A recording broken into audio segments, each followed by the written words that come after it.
베드로전서 5장 1절에서 4절까지 우리 함께 공독하도록 하겠습니다. 1절입니다. 너희 중 장로들에게 권하노니 나는 함께 장로된 자요 그리스도의 고난의 증인이요 나타날 영광에 참여할 자니라. 너희 중에 있는 하나님의 양 무리를 주되 억지로 하지 말고 하나님의 뜻을 따라 자원함으로 하며 더러운 이득을 위하여 하지 말고 기꺼이 하며 맡은 자들에게 주정하는 자세를 하지 말고 양 무리의 본이 되라. 왜냐하면 목자장이 나타나실 때 시들지 아니하는 영광의 관을 얻으리라. 아멘. 말씀의 제목은 교회의 리더의 교회에 필요한 리더. 교회에 필요한 리더라는 제목으로 오늘 나누겠습니다. 베드로는 첫 번째 편지 결론 부분에 와서 고난으로부터 교회를 지키는 리더의 자질에 대해서 언급합니다.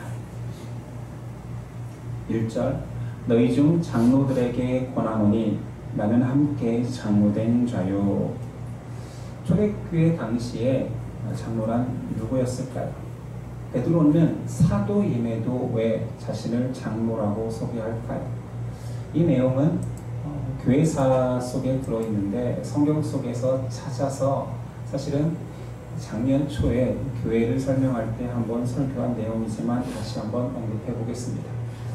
초대교회에는 예수님께서 직접 세운 사도들과 사도를 도우며 함께 복음을 전하던 전도자들, 그리고 여전히 구약적 전통의 사역을 하던 선지자들이 공존해 왔습니다. 사도와 전도자들은 교회를 설립하는 직접적인 일, 교회 안에서의 활동들을 했다라면 선지자들은 순회하며 사도들을 지지하고 성도들을 격려하는 간접적 역할을 해왔습니다.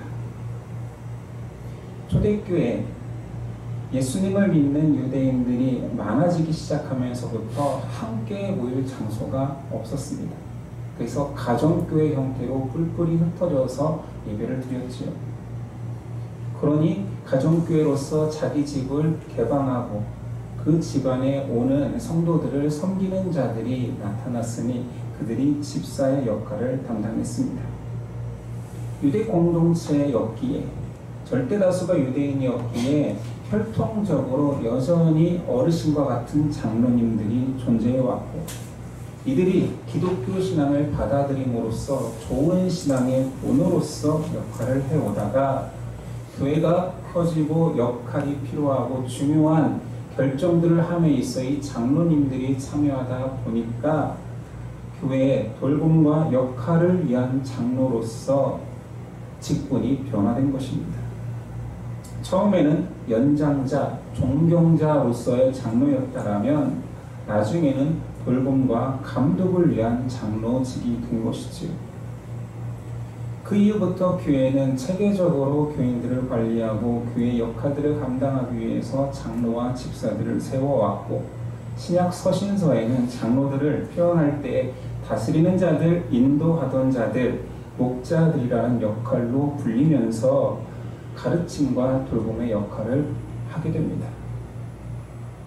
예수님에 의해 복음을 전수받고 간직하던 사도 베드로가 이제 교회의 중추적 역할을 함에 있어서 장로라는 신분으로 자신을 표현한 것입니다. 교회의 리더, 장로로서의 자질을 베드로는 이렇게 먼저 설명합니다. 1절 후반절이죠. 그리스도의 고난의 증인이요. 사도의 자격이 있었습니다. 사도는 그리스도와 또는 그의 말씀을 같이 한 자들,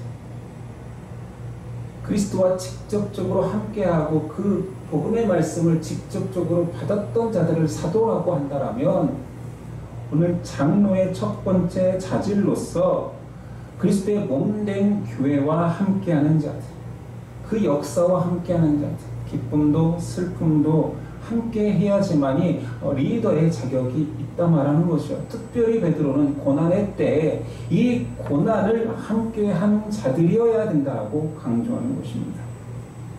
당연한 거 아니겠습니까? 기쁘고 행복하고 좋은 것들을 나눌 때에는 많은 사람들이 찾거든요. 이 좋은 것을 나눌 때 미숙한 자, 성숙한 자 별로 구분이 필요 없습니다. 그냥 함께 하면 됩니다. 그러나 교회의 약함과 아픔을 책임지려는 사람들은 적을 수밖에 없습니다. 고난에 대한 베드로의 이해는 남다릅니다. 왜냐하면 예수님이 고난당할 때 베드로는 도망친 자거든요. 베드로에게 고난을 회피한다라는 것은 그 고난보다 더 아픈 쓰라린 상처가 된다라는 것을 알고 있었습니다. 그런 베드로가 자신을 고난의 증인이라고 담대히 말할 때에는 이제 나도 예수님 때문에, 예수님이 세운 교회 때문에 충분히 아파하고 있다. 그러니 나도 고난의 증인이다라고 말할 수 있는 것입니다. 그리고 장로라면, 교회 리더라면 응당 첫 번째 자질이 유능이 아니라 교회의 고난을 몸으로 받아낸 자여야 된다라고 말하는 것입니다. 두 번째 자질은 본을 보이는 자라 말합니다. 이 3절, 너희 중에 있는 하나님의 양 무리를 주되 억지로 하지 말고 하나님의 뜻을 따라 자원함으로 하며 더러운 이득을 위하여 하지 말고 기꺼이 하며 맡은 자들에게 주장하는 자세를 하지 말고 양 무리의 본이 되라. 우리는 본이라는 이 말도 세상적 이해와 약간 혼동하고 있습니다. 세상은 이 본이라는 것, 본을 보여서 닮고 싶다, 따르고 싶다라는 의미가 유능함과 멋짐이라는 인기에 있습니다. 부럽다, 저렇게 되고 싶다, 닮고 싶다, 그래서 따르고 싶다, 이것이 세상이 강조하는 본입니다. 인기죠. 신앙적 본과 인기는 다릅니다. 영향력 면에서는 비슷해 보이지만 양상이 다르지요. 인기도 힘이 있습니다. 인기도 사랑받고 인정받는 그 좋은 느낌으로서 사람들을 따르게 하고 사람들이 따르고 싶게 하는 힘입니다. 예수님은 그 인기를 철저히 배척하셨습니다. 오히려 그렇게 따르는 자들에게 실망감을 안겨주었지요. 교회는 여전히 인기의 영향력을 본이라고 착각합니다. 대표적인 것이 영향력이 크면 존경받아 마땅하다라고 여깁니다. 대형교회 목사님들은 영향력이 큽니다. 그래서 존경받아 마땅하다라고 여기는 것입니다. 신앙의 본은 유능함이 아닙니다. 어쩌면 바른 성실, 인내, 겸손이라는 인격에 가깝습니다. 그래서 베드로가 본을 이야기할 때 첫 번째 주장하지 말라. 3절입니다. 맡은 자들에게 주장하는 자세를 하지 말고 양 무리의 본이 되라. 예수님은 그 귀한 진리를 전하기 위해서 이 땅에 오셔서 그 진리를 전할 때조차 주장하지 않으십니다. 강변하지 않으십니다. 꼭 믿어야 된다라고 강요하거나 허통치며 가르치신 적이 없습니다. 진리일진데 가장 생명을 다루는 거고 본질적인 것이며 가장 촉박한 일임에도 불구하고 다그치지 않으십니다. 예수님께서 본을 전하기 위하여서 신령한 능력을 사용하지도 않습니다. 유능하게 전파하지 않으셨습니다. 예수님은 어떻게 복음을 전하셨습니까? 어떻게 복음 전하는 본을 보이셨습니까? 순종하셨지. 진리에 순종하며 삶으로 묵묵히 걸어내셨습니다. 본은 가르치기보다는 보여주는 것입니다. 신앙의 본은 탁월한 능력이 아니라 확신 있는 태도죠. 신앙의 본은 주어진 역할을 탁월하게 해내는 수행력이라기보다는 바른 모범입니다. 영향력으로 만약에 본을 보였다면 베드로의 영향력은 어마어마할 때였습니다. 12사도 중에 수장이 누구입니까? 모두 다 베드로라고 할 것입니다. 로마 카톨릭은 베드로를 초대 교황으로 여깁니다. 그런 그가 성도들에게 영향력을 행사함으로 무언가를 주장하는 것은 너무 쉬웠을 것입니다. 그러나 그는 말씀에서 특권의식을 버리고 주장하지 말라라고 말합니다. 누구보다도 높은 지위에서 그 지위의 영향력을 행사할 수 있었던 그가 모범을 강조하고 있습니다. 본은 역할이나 지위가 아닙니다. 많은 사람들이 좋은 리더 또는 어떤 공동체, 사회에서든 어디서든 좋은 리더가 되기 위해서 애쓰고 노력합니다. 능력을 쌓고 자기에게 주어진 일을 잘 완수하여서 인정받고 높은 지위에 올라갑니다. 능력을 인정받아 좋은 또는 높은 지위에 올라가는 것은 좋은 것입니다. 그러나 신앙의 본은 그런 역할이 아닙니다. 오랫동안 열심히 내었기 때문에, 오랫동안 그 자리를 지켰기 때문에 자동적으로 올라가는 그런 역할이 아니라, 다시 말하지만 인격입니다. 예를 들어 볼까요? 교회 안에서 좋은 본의 예로 기도의 본이 되는 사람이 있을 수 있습니다. 그쵸? 신앙의 여러 가지 양상 중에 저 사람은 기도의 본이 돼요. 새벽 기도에 많은 사람들이 새벽을 살기 어렵기 때문에 신앙생활하는 동안 새벽 시간을 빼어서 그 시간을 하나님께 드린다는 것 자체가 너무 귀해서 새벽 기도를 다니는 사람은 항상 인정받습니다. 맞죠?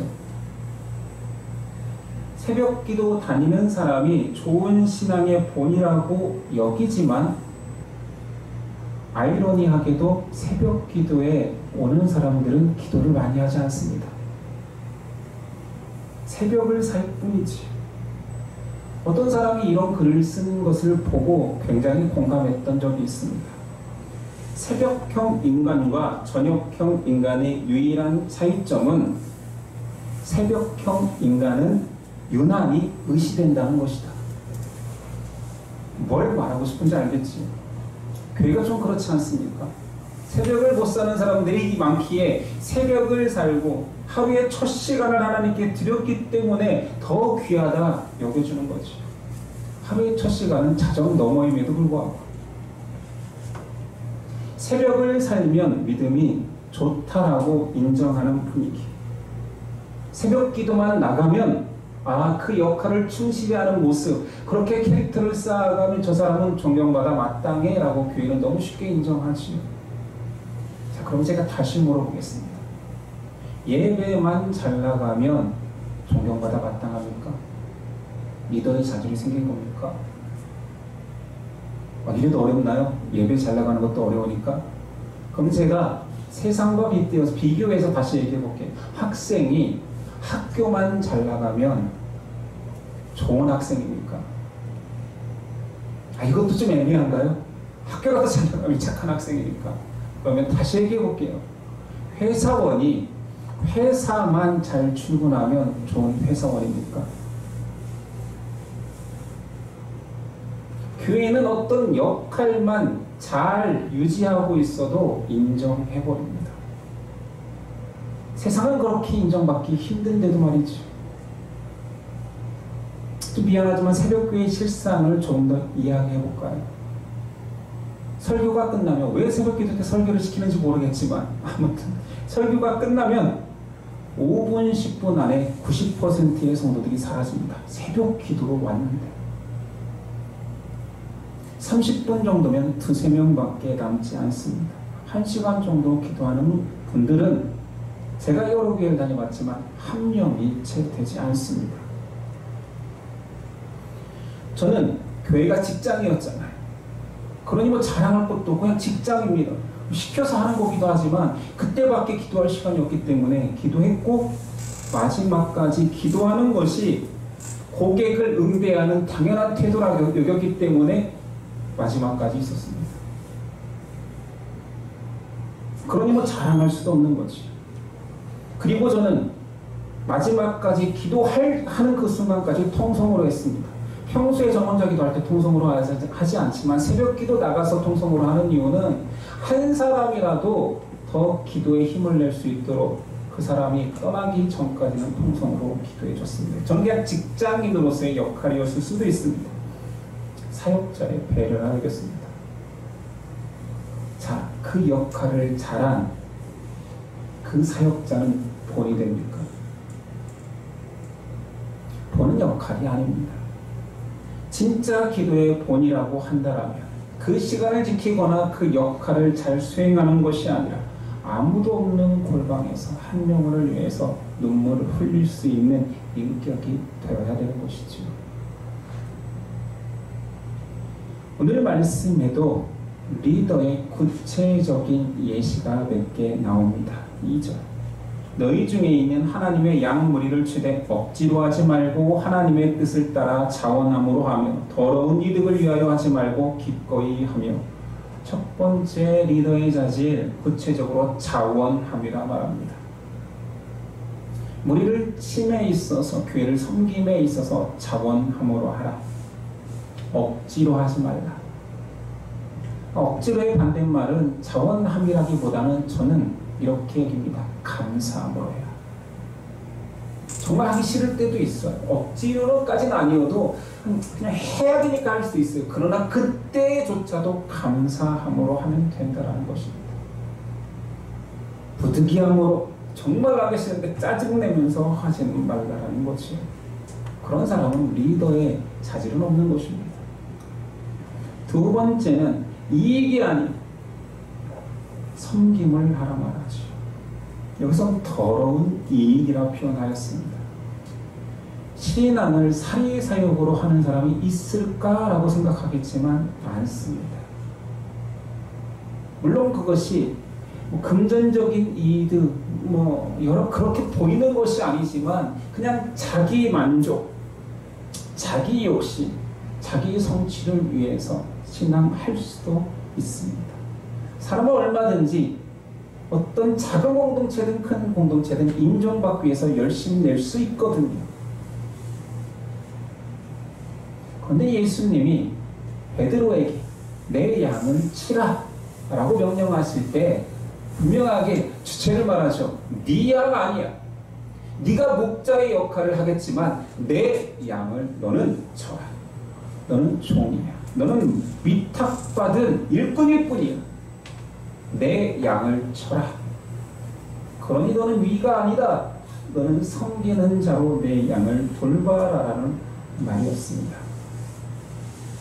그러니까 이익을 위해서 하지 말고 잘 섬겨라. 정성껏 돌보아라. 그 일꾼이 너무 큰 손해 아닙니까? 라고 할 때 결정타가 나오지요. 4절. 그리하면 목자장이 나타나실 때 시들지 아니하는 영광의 관을 얻으리라. 예수님은 공짜로 일 시키지 않습니다. 예수님은 후하신 분입니다. 예수님은 풍성의 왕이시기도 합니다. 넉넉히 주십니다. 너에게 목자의 역할을 시키지 목자장인 내가 올 때에 시들지 않은 면류관을 줄 것이냐.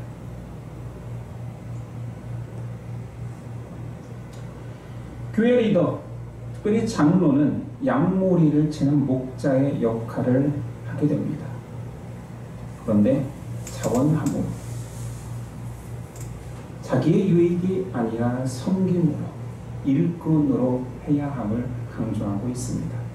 그런 자에게 예수님은 그래 힘들 거야, 자원하기 힘들 거야, 감사함으로 힘들 거야. 그러나 나를 믿는다라면, 너에게 믿음을 준, 너에게 생명을 줄 나를 믿는다라면 나는 샘하는 하나님이야.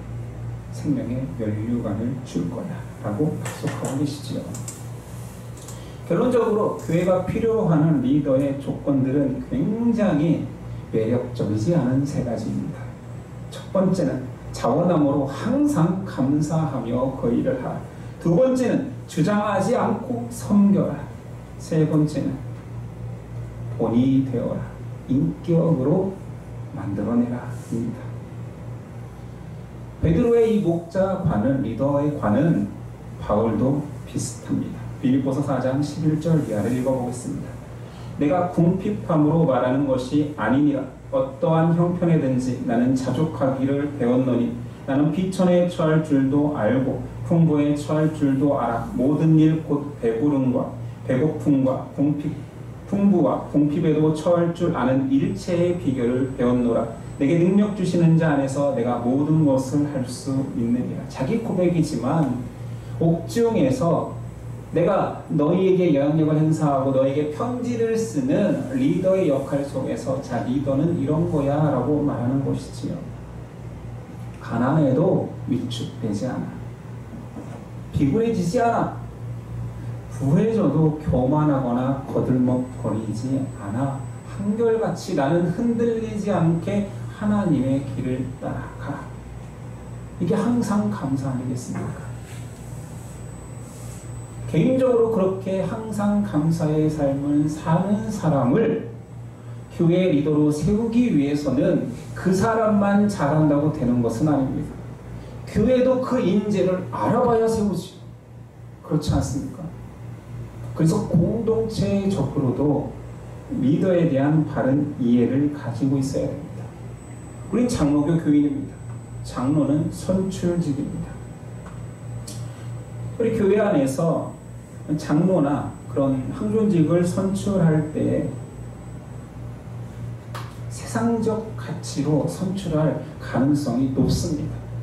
왜냐하면 선출이잖아요. 사람들이 뽑잖아요. 우리같이 작은 교회야 뻔히 속사정을 다 알겠지만 조금만 교회가 커져도 열심 내는 사람, 교회 속사정을 아는 사람에겐 2표를 주고 썬데이 크리스찬에게는 1표를 주고 뭐 이런 게 아니잖아요. 모두 다 1표를 행사하기 때문에 선출할 때는 항상 보기에 유능해 보이고 괜찮은 스펙을 가진 사람을 뽑을 확률이 높아지죠. 그래서 교회가 직분자를 세울 때마다 그렇게 힘들어하고 시험에 빠지는 것입니다. 오랫동안 기도해야 되는 것입니다. 정보가 적기 때문에 직장을 다 열거할 수밖에 없는 거죠. 제가 한 성도한테 들을 때 정말 초대형 교회는 아예 모르잖아요. 장로로 올라온 사람 이름도 몰라요. 그래서 스크린에 그 사람의 양력을 쭉 쓴대요. 세상 투표하듯 해온 디테일한 것까지 다 쓴대요. 교회에서 봉사한 것을 디테일하게 쓸 뿐만 아니라 사회에서 대학교, 어디 회사, 어떤 직함까지 다 쓴대요. 최소한의 정보를 줘야지 뽑을 거 아니에요. 그리고 뽑고 나서 보면 전부 다 좋은 직장이 대부분인 사람들이 뽑힌답니다. 세상에서 성공한 사람 또는 부자, 교회에서 우대할 필요 없다라고 다 말하지만 다 의식 속에는 그래도 잘 사는 사람이 교회에 좋은 일을 하겠지라고 생각하는 것입니다. 성공 못한 사람에 대한 편견을 교회도 가지고 있는 것입니다.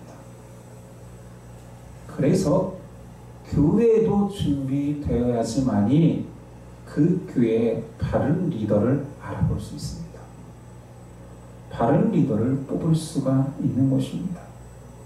개인적으로 준비할 뿐만 아니라 교회적으로도 공동체적으로도 성경적 가치와 성경적 됨됨이 본이라는 것은 인격이라는 그 확신을 가지고 같이 성장해야 되는 것이지요. 기독교 신앙의 리더는 탁월함을 추구하지 않습니다. 기독교는 탁월함을 추구하지 않음에도 세상이 탁월함을 추구하기에 계속 탁월함에 잠식당합니다. 탑 리더, 담임 목사부터 전도사 하나 뽑을 때까지 모든 스펙을 뒤져서 탁월한 자를 뽑으려 하죠. 면접을 하더라도 탁월함을 강조하지 않으면 뽑히지 않습니다. 기독교가 언제부턴가 그렇게 세상과 동일한 기준으로 리더십을 뽑아오고 또한 장로와 여러 가지 직분자들을 세우다 보니 점점 사랑의 기독교는 좀 멀어지고 있지요. 유능한 기독교, 유능한 교회 역할만 커지고 있습니다. 사랑의 기독교가 더 우리의 본질에 가깝죠. 그걸로만 규정할 수는 없지만 그런데 그 사랑조차도 이제 기능적 요소, 부서에 가서 어떻게 이 사랑을 기능적으로 잘 구현해낼까, 어떻게 탁월하게 성취를 낼까, 이런 것들이 또 다른 교회를 교회답지 못하게 하는 요소 아닐까요? 사랑이라면 그냥 사랑으로, 우리가 느끼는 그 사랑으로 감사와 따뜻함, 기다림과 위로, 겸손이 있는 게 사랑 아닐까요? 그것을 기다리기보다는 유능함을 강조하는, 그래서 고난을 당할 때 유능한 자들이 그 자리에 있을까요? 교회가 정말 힘들 때 그 유능함을 추구하던 자들은 그 교회에 남아 있을까요? 유능한데? 예수님 닮은 인격과 바른 신앙의 기준을 가진 리더를 키워내야 됩니다. 이것은 성취가 아니라 성장입니다. 교회는 언제나 사람이 필요합니다. 복음도 사람이 전하며 그 교회 공동체의 일원이 교회 자체가 사람이기 때문에 사람이 필요합니다. 그 사람 중에서 또한 기둥과 같이 서 있을 수 있는 리더가 필요한 것이 사실이죠. 베드로는 고난의 때 수많은 사람들이 떠나는 것을 보아왔을 것입니다. 그 중에는 리더도 있었을 것이고 사신자도 있었을 것이고 유대인도 있었을 것이고 이방인도 있었을 것입니다. 그런 모든 아픔을 다 겪은 베드로가 편지에 리더십을 이야기합니다. 항상 감사가 넘치고 섬김에 탁월하며 그리스도를 닮아 종된 마음으로 본을 보이는 자가 교회에 필요하다라고 간절히 호소하는 것입니다. 저와 여러분들이 그런 좋은 리더가 교회의 기둥이 되기를 소망해 봅니다. 기도하겠습니다.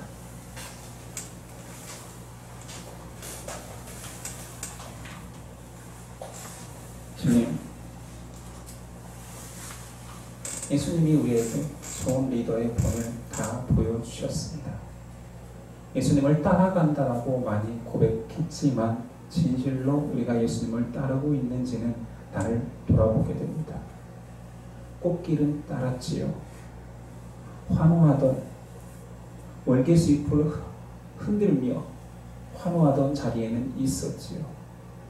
그러나 십자가 고난의 길에는 있었습니까? 우리를 돌아보며 자몽케 하여 주시고 다시 한번